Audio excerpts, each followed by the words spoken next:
tell you what has been going on in Tamil Nadu. There have been many twists and turns in Tamil Nadu today. TVK Chief Vijay has met with the Governor Rajendra Vishwanath Arlekar. He was in fact a short while back at his residence in Chennai. Vijay has taken claim to form the government. This was, remember, the third meeting between the two since TVK won the Assembly elections. Now, Vijay, remember, has secured a majority to form the government in Tamil Nadu after 4 days of chaos. And how have the numbers stacked up? Remember, Vijay has the backing of 121 MLAs as it stands now. How has that mathematics put out left? The IUML has just put out their letter of support to the TVK. You've also got VCK, which has extended their support to Vijay's TVK. Now, this means that he has crossed the magic figure of 118. In fact, he surpassed that and he's at 121 at the moment. Meanwhile, celebrations erupted in Chennai. TVK supporters have been celebrating this coalition government all through the day today. There have been visuals emerging outside Vijay's residence. There you have it, the visuals with the TVK supporters who had been waiting for their leader and their icon to form the next government, now seeing that happen anytime soon. We'll, of course, also have that confirmation and an official announcement as far as the oath-taking ceremony is concerned. But this is the big news that has come out of Tamil Nadu at the moment. I'm going to be joined by my colleague Siddharth MP, and I will be having Mr. T.S. Sudhir, political analyst, also joining us in a short while from now. Quickly, let me go across to Siddharth, who's joining us at the moment from Chennai. Siddharth, finally, we have some sort of, clarification coming in as far as the number is concerned. What do we have? We've got the left supporting the TVK. We've got the IUML now, after dilly-dallying and saying we will not support Vijay, finally extending that support. We've got the VCK as well. What are you hearing at the moment? It seems like all decks are cleared for Vijay's swearing in, but what we have to wait for is the governor's official confirmation letter, because yesterday when things did not work out, the governor's office had issued a letter saying that the majority had not been established and that is a mandatory condition for government formation, and without that it's not possible. So yesterday we had that. Today we just are looking forward to one letter from the Lok Bhavan confirming that everything is in place. Meanwhile, what we also are given to understand is that at the Jawaharlal Nehru Indoor Stadium in Chennai, preparations are underway for the swearing in. They are preparing for a swearing in tomorrow, while they themselves are not exactly sure about the time based on the sources that we spoke to. They say that they're, getting things set and ready. So this is the way things are progressing as it stands. And as for the support from various parties, what we know is that the Congress has directly allied with Vijay. They've broken away from the DMK and allied with Vijay. Then the two left parties are providing outside support. IUML, like you had said, they were unclear till the last moment. They kept saying, they're only going to stick with the DMK, but now they've extended support, 2 seats, IUML. Then, of course, there's the VCK. But again, with the VCK, the formal letter is expected only tomorrow, is what we're given to understand. Siddharth, VCK happens to be the interesting bit here. Anything that you're hearing on what conditions has or will VCK extend its support to Vijay? Reports are coming in that they want the Deputy Chief Minister's post, the seat that Vijay vacates. He's one on 2 seats. One of them should go to VCK. They're also demanding a cabinet berth. Has there been any confirmation on that? We're gathering that, yes, that seems very likely that VCK has put forth certain demands, and especially some demands pertaining to the Dalit community as well. This is a party that represents this particular community. So what they're looking at is also some certain benefits or certain other privileges that this community would seek as far as once the government is formed. They would expect certain additional laws to be passed or something for the benefit of this community. That's also something we're coming across, but yet to hear anything on paper from the particular party, VCK. All right, Siddharth, you keep an eye on the latest that's happening in Tamil Nadu. Thanks very much for joining us at the moment and getting us an update.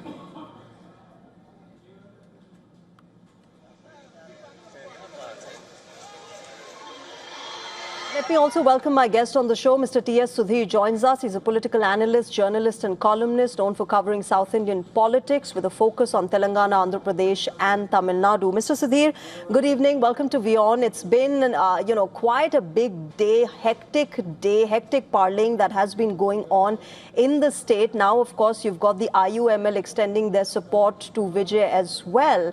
How do you see these permutations and combinations? These were not natural partners. Now they're coming together and the decks are getting cleared for Vijay to form the government.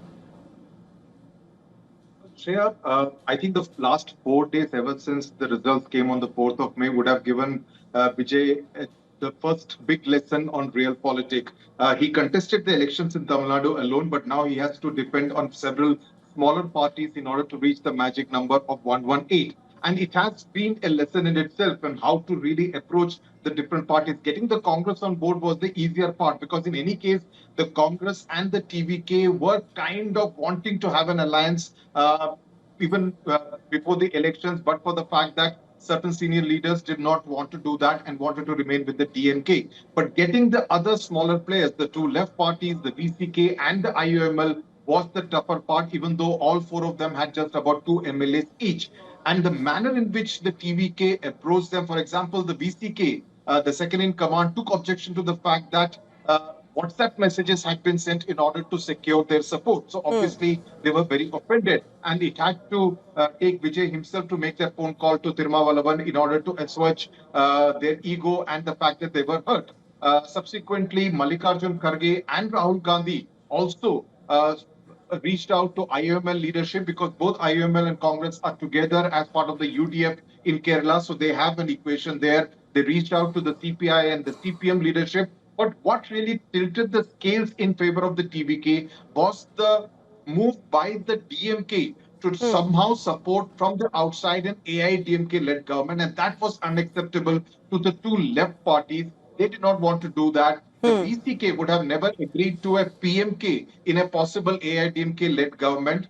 So that kind of, in a sense, made them move away from the DMK in terms of the AIDMK-DMK formation towards supporting the TVK. But even now, Shreya, the important thing is that both the IUML as well as the CPI, CPM are saying that we are doing this with the approval of MK Stalin. So that will be actually a very important thing to look out for. Will MK Stalin therefore have some kind of an indirect control over the TVK Congress government that will be formed tomorrow in Chennai? You know, which is what I was coming to next, yes, Sudhir. The fact that so far there was a lot of speculation about how, the DMK partners within the alliance are leaving the party and going towards Vijay. But now you've got reports coming in of, them saying that we have taken approval from MK Stalin and we're moving ahead with that.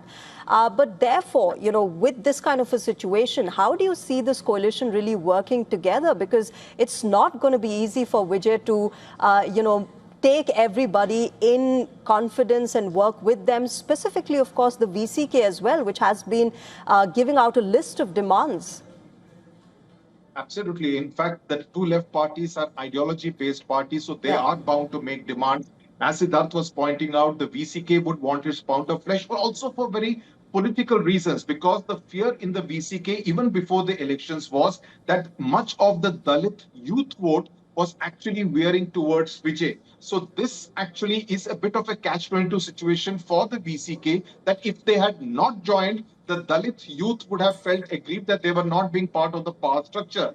But now that they are part of the TVK governance system, the fear also would be that it would now allow the TVK and Vijay in particular to plug into the Dalit youth ecosystem and the vote in a future election. So these are some of the challenges that Vijay would definitely face. But yes, as you said, if the DMK has some kind of an indirect control through the IUML, through the CPI, through CPM, that is bound to create problems for the TVK government, because the DMK traditionally in opposition has always been an extremely aggressive party, and therefore it would be kind of it would be necessary for TVK, given that many of their ministers are going to be first-time ministers, they're in fact first-time MLAs. It's going to be definitely a big challenge for the TVK. You know, amid all of this, T.S. Sudhir, one of the most interesting aspects that has emerged is also how the DMK Congress alliance has completely fallen apart. In fact, earlier today, Kanimori had written to the Lok Sabha Speaker saying, we want our seating arrangement away from the Congress party. So, you know, it really reflects the kind of days and weeks and moments we'll see in the coming days, because these were two partners which were vouching for each other. DMK, in fact, was one of the first few parties who had also said that Rahul Gandhi should be the prime ministerial candidate of the India bloc. That clearly has completely fallen apart. Well, a lot is made about the fact that M.K. Stalin had said Rahul Gandhi should be prime minister, but it's not the first time that the DMK and the Congress have actually fallen apart. You would remember in the wake of the 2G scam, before the 2014 elections, the alliance had broken off. The 2014 elections, the two parties fought separately. So that has not certainly happened for the first time. And this really, according to me, at least the way I see it, was actually coming because even in the run-up to the elections, the Congress was a rather unhappy party. It wanted more seats to contest. The cadre in particular, the middle rung leadership wanted to ally with TVK because they saw that that was the party which had momentum. They would have got many more seats to contest, and they saw an opportunity to rebuild the party in a state where they have been out of power for close to 60 years. That did not happen because Mallikarjun Kharge, P. Chidambaram, Selva Perangudai, who is the Tamil Nadu Congress president, were in favor of continuing status quo, continuing their alliance with the DMK. So in that sense, the Congress deciding to, make full use of this second lifeline that has been provided by electoral destiny really comes as no surprise to me. The Congress wanted to make the most of this situation. The fact that they have got 5 MLAs now, they would get at least, hopefully, maybe at least as per their wish, a couple of cabinet berths. It gives them some kind of an opportunity to rebuild themselves in this particular state. And having Vijay on their side, as the letter from the Congress said, they would be part of future local body elections, Lok Sabha elections, and Rajya Sabha elections. So this shows that the Congress is already looking at 2029. And Vijay would actually be a positive factor as far as the Congress is concerned, not just in Tamil Nadu, but also in the neighboring states of Kerala and Andhra Pradesh.